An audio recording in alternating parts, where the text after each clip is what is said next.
Each lesson is a fresh start for me. It is like pressing the restart button every time when I go into class because the dynamics in every class are different. I use a lot of simulation in the classroom to involve my students in their learning. Examples would include assessment centers, hackathons, as well as role plays.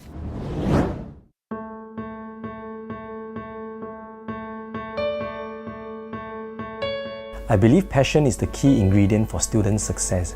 I use real-world application examples, and these are drawn from my work experience or that from others. I use a myriad of technology tools which are enablers for students' learning. One good example is the use of video recording. I've recorded numerous lesson videos in my class, of which later I've uploaded them onto my YouTube channel which are shared with the students. I believe this is a very powerful tool because it can extend the learning beyond classroom.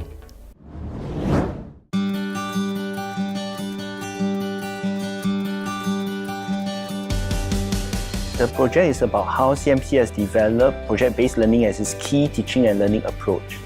As the paper is really about how we have developed a framework of projects over the 3-year course, one of the challenges is to acknowledge all the staff and stakeholders who have been directly and indirectly involved in the development.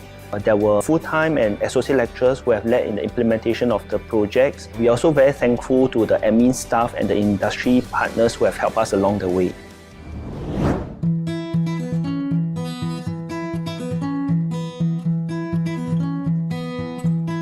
This project is about replacement of cooling tower with membrane-based equipment. We have proved this technology in lab scale, and based on our lab scale data, this technology has a lot of advantage over conventional evaporative cooler. Even though we proved this technology in lab scale, we face a lot of challenges in scaling up this technology. To overcome challenges, we have a team of engineers, scientists to share experience, to share ideas and know-hows. And we also learn a lot from trying different type of prototype designs and overcome the problems.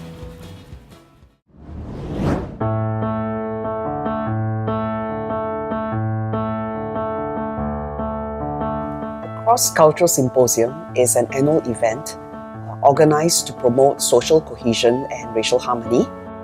So the challenge was to ensure a meaningful discussion takes place in a half-day program for 350 staff and student participants. So that took careful logistics planning as well as creative program format design. I think a very positive aspect of this event was that teams from both SAS and IS were able to come together, collaborate and pull off a very successful event with guidance from senior management. The greatest challenge for us was to look for the correct organization that meet our need, and after calling for more than 10 organizations, we finally found the correct one. Another challenge we faced is to design simple, safe, but fun and educational experiments for children. The actual day we had about 30 kids. We were very busy. We had to make sure the experiments are safe and engaging for the kids as well. This project is about using robot coaches to engage the elderly and help them to stay healthy in senior activity centers.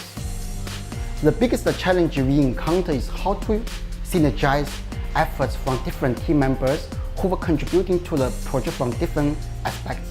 In order to overcome the challenge, all the team members take turns to visit the centers regularly, facilitate the session, more importantly, listen to their feedback and bring their ideas to implement the next move.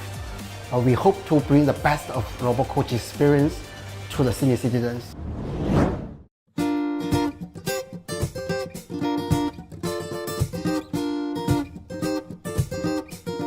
One of the main challenges I faced while working on my children's book, Karang Guni Boy, was really about finding time. I remember taking leave during the semester break just so that I could focus on the initial illustrations.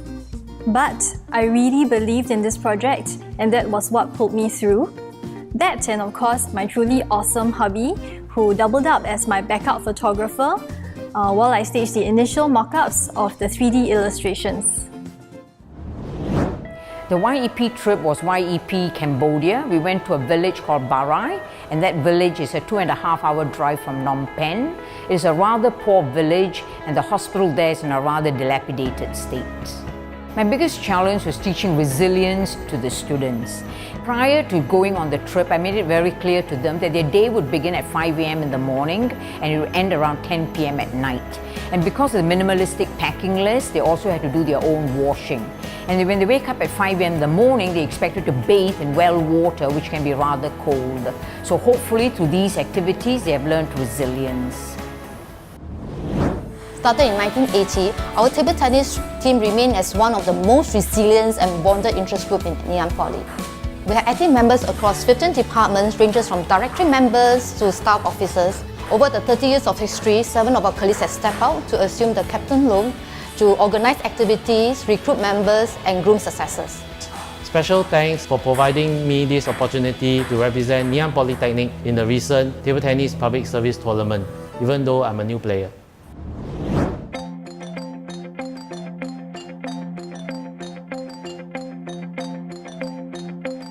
One of the biggest challenges we faced when organising the Staff Excellence Awards 2016 was to deal with the many changes that came along the way. Originally, the team was tasked to organise the Staff Excellence Awards. Subsequently, the Long Service Awards event was incorporated as well. Due to the larger number of attendees, the event was brought back to Ngee Ann, right here at NPCC. Well, for the team, the challenge then was how do we turn this whole place into a posh dining venue to create that special magical moment for our deserving colleagues. The Harry Potter theme was created during a brainstorming session.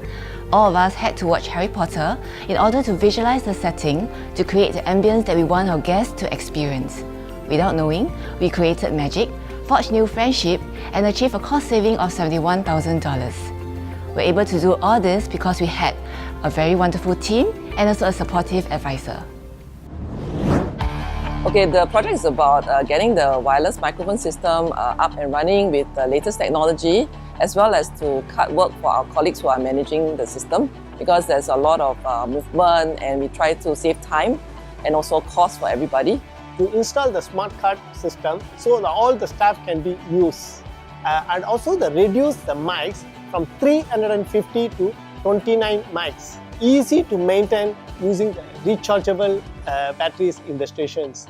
We also get positive feedback from lecturers, support staff and EM about this project. I think this has really helped us to make NP a great place to work and also a great place to learn. In 2014, SAS was tasked to start a support service for SEN students. That was a challenge because it was new to the team. With collaborative efforts from our partners such as MOE, the Enabling Village, and support from management and staff, as well as valuable feedback from our stakeholders and their parents, we roll out the services to meet growing needs. Management mooted the idea of having an SEN forum as well as a peer helpers program to reach out to our students. Both Staff Council and ComServe Committee also promotes awareness and support services on inclusivity. This awards belongs to you, the MP community. We are thankful. The purpose of the project is to enhance Ngee Ann digital e-service security to all staff by introducing two-factor authentication. The solution was to deploy soft tokens using smartphone, because smartphone is something which almost every staff is carrying. The biggest challenge we faced during this project is trying to roll out this solution to the masses in a short time without impacting their daily operations. So what we did is we came up with an in-house registration program that allows the staff to register themselves the preferred device like iPhone, Windows Phone or Android phone. And then in addition, we also have a two-stage approach. At the end of the project, we are happy to know that we received a 94% satisfaction rate. And we would like to thank all the staff for being very supportive for this project.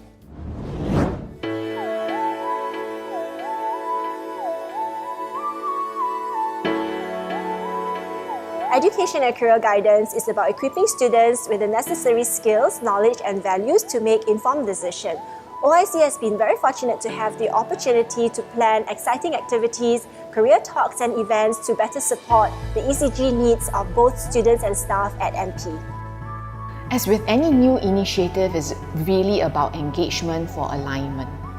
So it's about stock taking of where we are currently. ECG is not entirely new, where we want to be, and charting out how do we get there. And we're really very blessed with the support that we've been receiving from the various stakeholders, our colleagues, students, parents, and really this award is received on behalf of the ECG, the larger ECG community on campus. Thank you very much. So this project was to develop a learning trail for the ABC outdoor classroom at Ulupandan. And although we had the idea for the learning trail in place and we ran the program, we lacked proper learning materials and public education materials.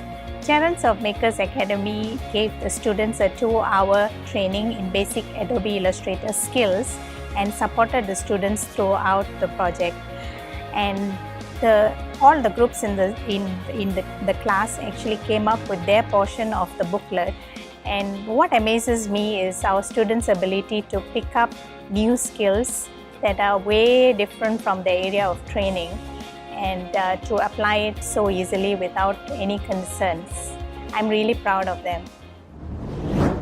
This is the first time that we bring 30 students for clinical attachment in Taiwan. The challenges that we face are, number one, we had some cultural differences. Secondly, we face language barrier as the patients there speak dialect and our students do not speak their dialect. And thirdly, there are some nursing practices differences. To overcome the challenges of the language barrier and the differences in culture, we have a Taiwanese buddy system whereby the nurses will help our students to overcome these differences. And for the nursing practices differences, we have daily pep talk with our students to help them to bridge the differences between these practices. The biggest challenge in every trip is bringing together 20 individuals to bond in a relatively short time so that they can roll out successful social action projects after the trip. We have to ensure that the journey is meaningful so that they can learn together and work hard together for a good cause. This wouldn't be possible without the careful design by the people who first conceptualized the Social Leadership Challenge and those who have guided us along the way.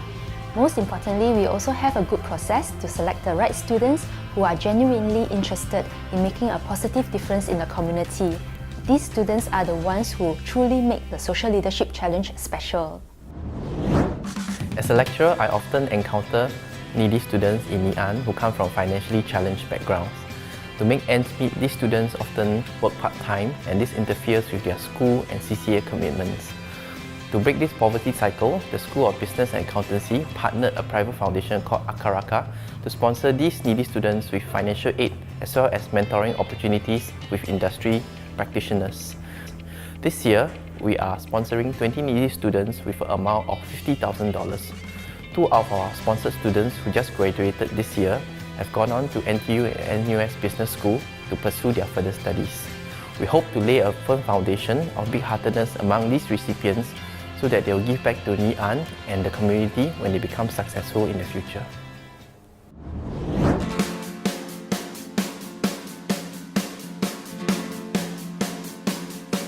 In 2014, we introduced this Teaching Support Award to recognize the outstanding efforts of our technical officers in teaching and learning. The biggest challenge we faced during the implementation of this project is making our students and staff nominate our technical officers and provide meaningful inputs. Our team managed it with a strategic publicity plan with posters and emailers that talk about the intent of the award and the values of gratitude that is part of the R3 ICG, which we want to inculcate in our students.